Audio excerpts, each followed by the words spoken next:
Now this goat. What? Holy what is this? freak. What is this? What is Now this looks like it's AI. This looks like it's deformed from AI, but it clearly isn't. Hello and meowdy everyone. We are back with some more Casual Geographic. This is animals that not even AI could come up with. So we're going to learn about some cool, funky animals in this world, and I hope you're having a wonderful day, and let's dive on in. Oh, there we go. What is that? Imagine getting chased by this? Hello? Oh my god. I'm not gonna lie, before we even dive into this video, we have some crazy funky animals in this world. I thought I should just say that before we even dive on in. This is what happens when you try to make a sequel without paying respect to the source material. Nature clearly tried to recreate the biological box office hit that was a giraffe, but on a budget. We love giraffes. The result is an animal that 100% spawned a cryptid. Bro, why does this bro have better posture than me though? For real. If the tall one's a giraffe, then this is a rough giraffe. We don't talk about Garen. Is that Casual Geo breaking character? I see him. That was a good one. Rough Giraffe is a good freaking pun. Enough. He broke character. Because explaining this animal to the wrong people in the wrong times would have been cause to have you lobotomized. And you know they're not AI, because Garanuks can go their entire lives without drinking water. Well, technically Look at the anybody long can, boy. but getting moisture from leaves and shoots means Garanuks can live a full life without ever sipping water. Allen Iverson could never. You know what huskies look like after getting shaved? Yes. Well, Garanuks look like an alpaca with alopecia. While It's the fact that their neck is just so skinny. The ratio, like their body to head to neck ratio is off, and their neck is just super skinny. also looking like a kangaroo doing a handstand. Oh, he Go kind of ahead. does. Pause the video and squint. Yeah, he You'll kind see of it does. eventually. But the Garanuk is a gazelle, with its closest relative likely being the one you think of when you hear the word gazelle. Garanuks are built different. Literally Did you guys see that? It said foreshadowing. Are we going to talk about another gazelle? Is there another funky gazelle out there? structured abnormally. If you didn't know any better, you'd assume you saw something that rhymes with wind soccer. And the pose makes me think they inspired the freak deer that folded Finn from Adventure Time. But of course, the most uncanny feature is that pinhead. Nature had to give them buns of steel and iron quads just to act as a counterbalance. Why they didn't just give them a normal head? Well, that is beyond our— It's the fact that this is how they actually eat. Like, they stand up on their two hind legs to actually eat their food. comprehension. It is nice to know an animal built like a Wendigo still has decorum. I defy you to tell me this isn't a male Garanuk holding out a branch for his girl. Ain't nothing artificial about this intelligence. Some stuff is just universal. There's really nothing like a Garanuk, but there's a distant relative of theirs that's arguably more mythical. The Saiga looks like Narnia in the face. My god. Okay, I was like, I don't know what other animal in this family.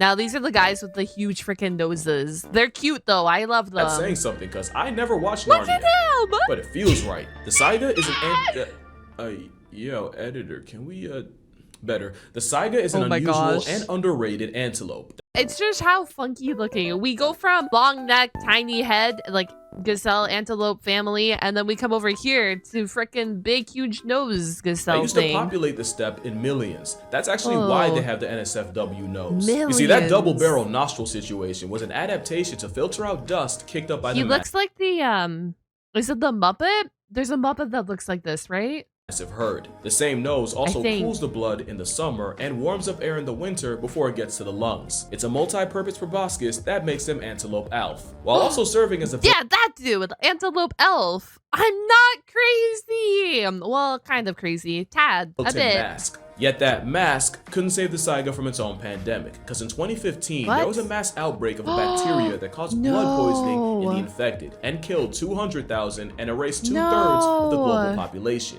But the Star Wars Extra has made a comeback, with their numbers rebounding from less than 40,000. Oh, I love it here. I love it here. I love it here. I hate when Mother Nature does Mother Nature things like this, but I love a good recovery story. I love it. 2005 to today, over 4 million, with Kazakhstan ecologists estimating that they'll hit over 5 million by 2030. Thank the powers that play for that. Just imagine showing somebody this picture of an extinct animal and being like, yeah, this was taken all the way back in 2015.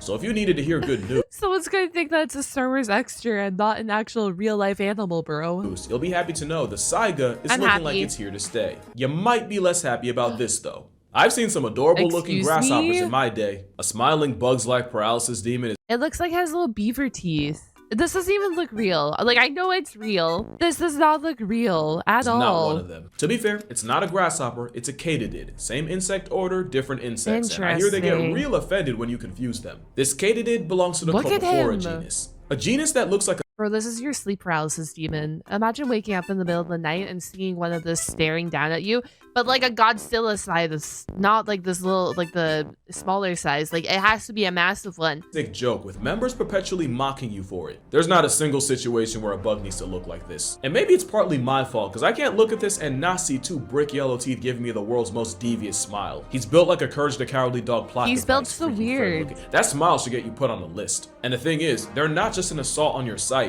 And like, what is the thing on their head? What's the purpose on the thing of their head? Katydids have the distinction of being one of the loudest insects on Earth.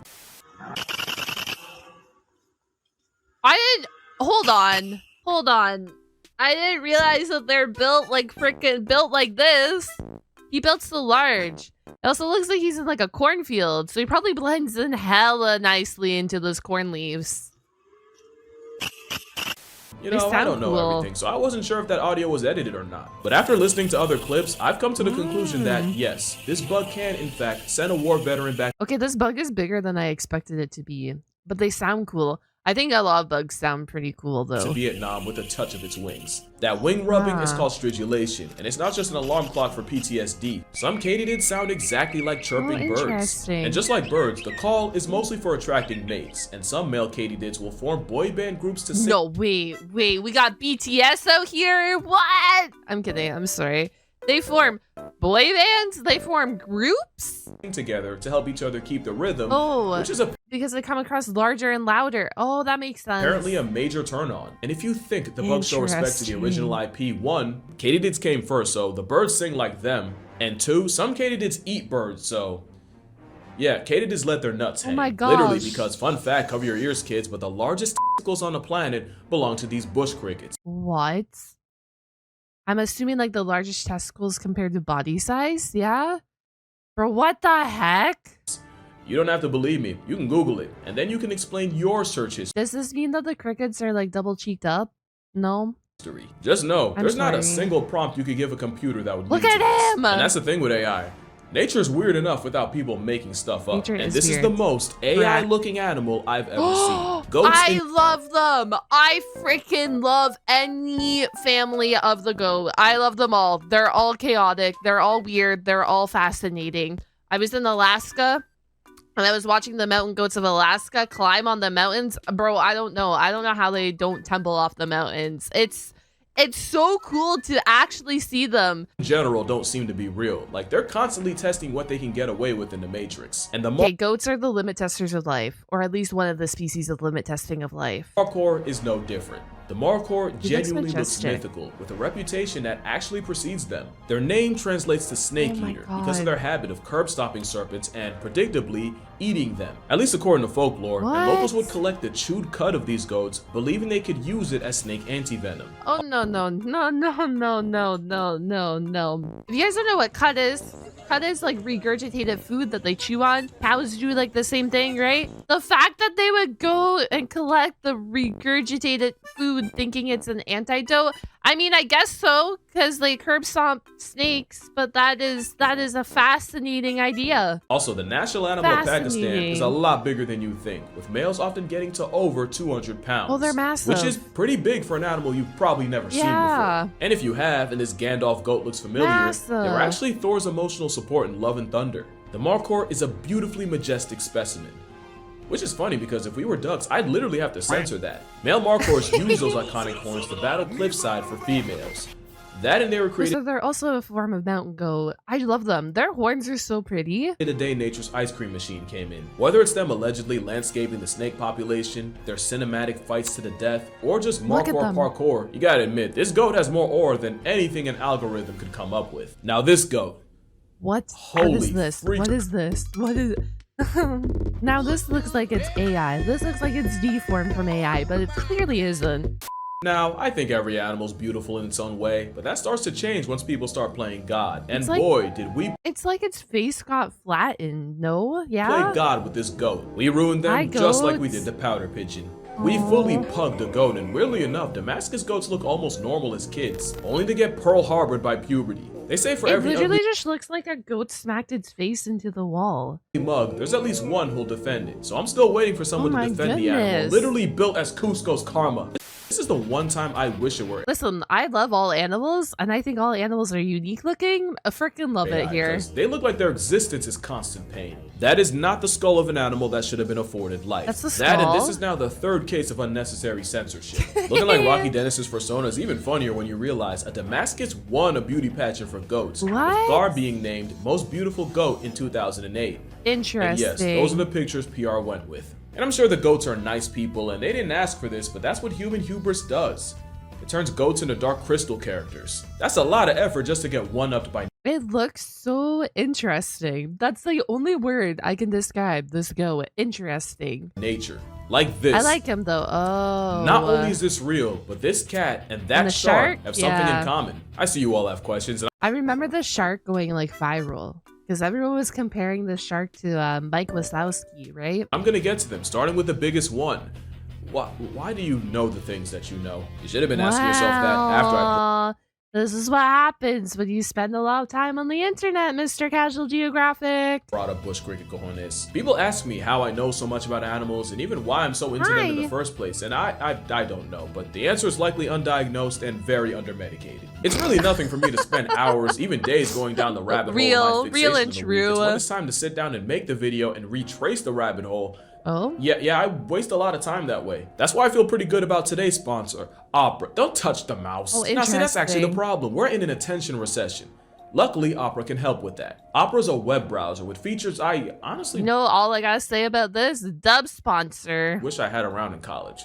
Features like Tab Islands. Tab Islands lets you group your tabs by theme or project. And if you're one of those coordinate the colors of your folders based on the class students, you'll appreciate Tab Islands letting you do the same. By the way, we can agree, math is red, science is green, and English is blue, right?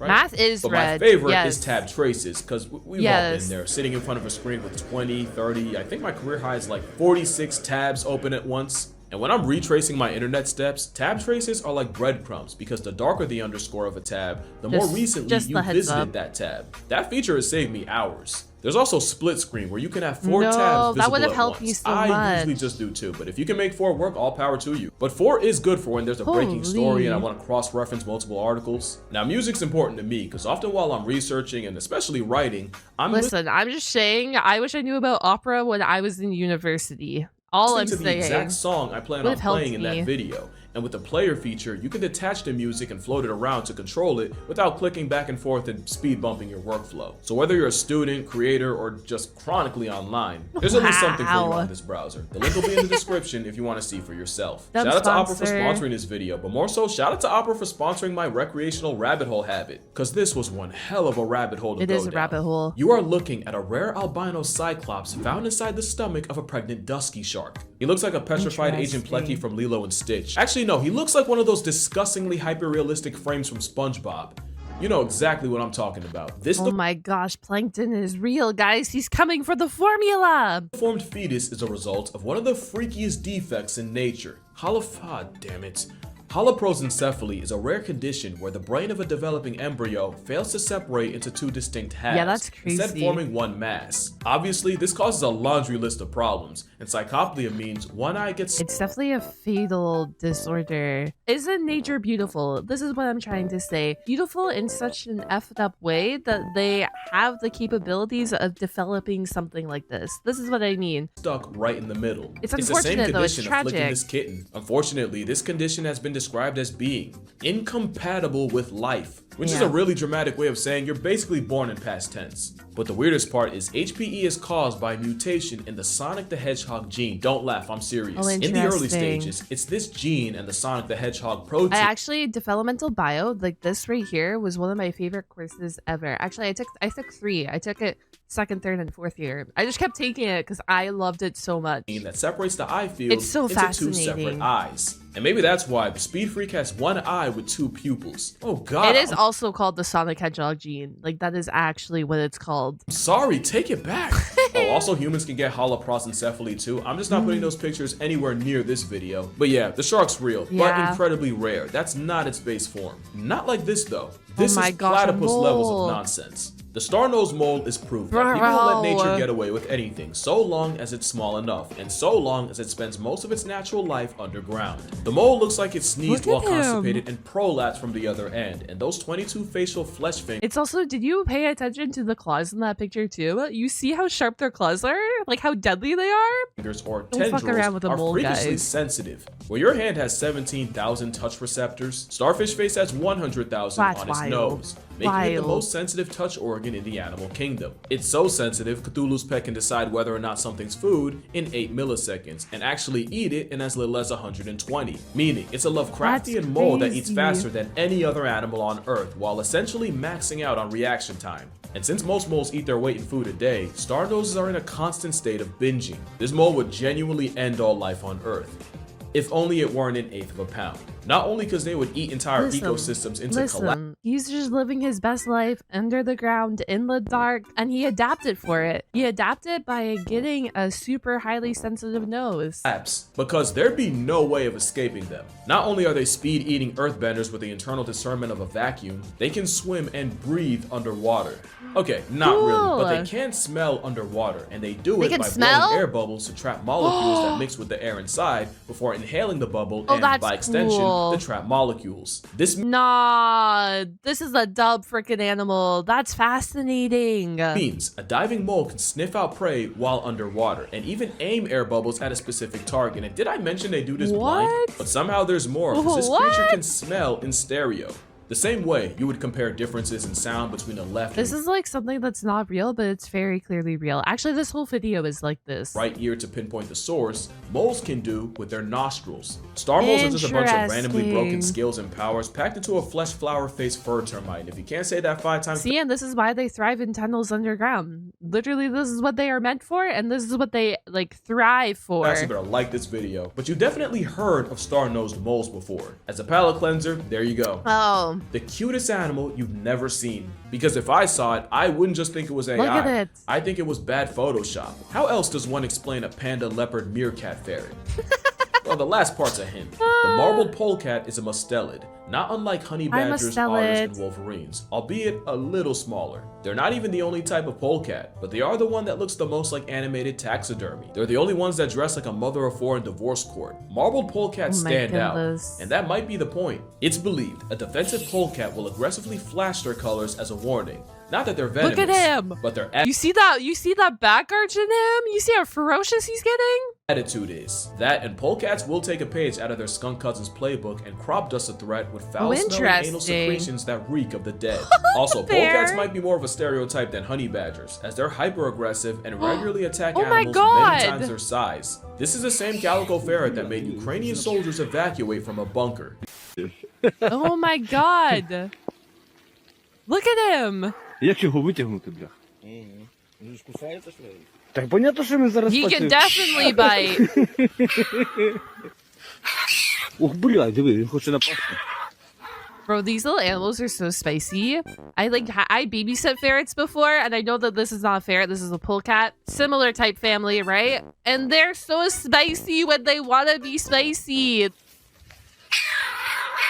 You know how insane you have to be to bite the ground out of frustration? Someone tells Zigzagoon it ain't that serious? Well, considering the loaded skunk shot, it actually might be. And on the topic of smell, last but not least... Oh.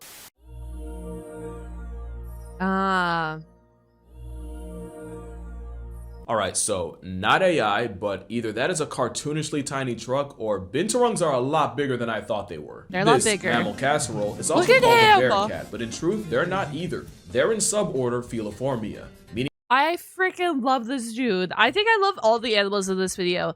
I think I've come to the realization I love all the strange and weird looking animals. they belong to the cat half of order Carnivora. And in Feliformia, binturongs are in the section that is the least talked about. In fact, I could make a part 2 based on vivarids. Not a vivid ferret, you got your turn. Vivarids also include civids like the one whose poop goes in coffee, and genids, which are cats nature drew left-handed. And it's the binturong that is the biggest vivarid. And with why does he look so happy? That big smile, man. Some females weighing nearly 80 pounds. 80, they are, in that's fact, big. way bigger That's than big. I thought they were. I was not expecting a sloth bear from the back. So not a bear or a cat, but this black sentient bath mat can climb, and they have a prehensile tail to help them do it. Which is why you'll probably smell them before you see them. It's true, a binturong bathroom break smells identical to hot buttered popcorn.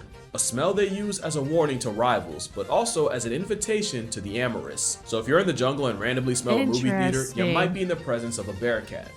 Or death, since tiger urine also gives fresh butter. In fact, that's probably why the binties evolved to smell like that. Wait, that's not... Wait, no, can someone fact check me on that? I just made that up, but it sounds real. Is that the reason why? Despite being built like a Mandela effect and half the population... I love his tail. I don't know why. Like just the tail to body ratio is good. Swearing like, they didn't I like exist it. a couple years ago, bear cats are part of the most primitive group of feliforms, meaning they're closer to being beta cats, despite them looking like nature hasn't unlocked them yet. I can make that joke. I've earned it. Cats. Just a chuckling tree climbing Frito warrior. Like they also smell like Fritos. Raccoon, monkey, lemur, bear hybrid that can procrastinate and postpone pregnancy until the outsides are favorable. Also, the babies are called binlets, and I like that. And that's gonna do it for this video. I definitely left some animals off, so if this gets, I'm greedy, 220k likes, I'll do a part 2. But until then, drink water, hug your mother. Remember, reality will always mock fiction, and I'm gonna see y'all in the next one. I will see you in the next one, Mr. Casual Geo. Okay, that was a good video. I enjoyed that video. I learned lots.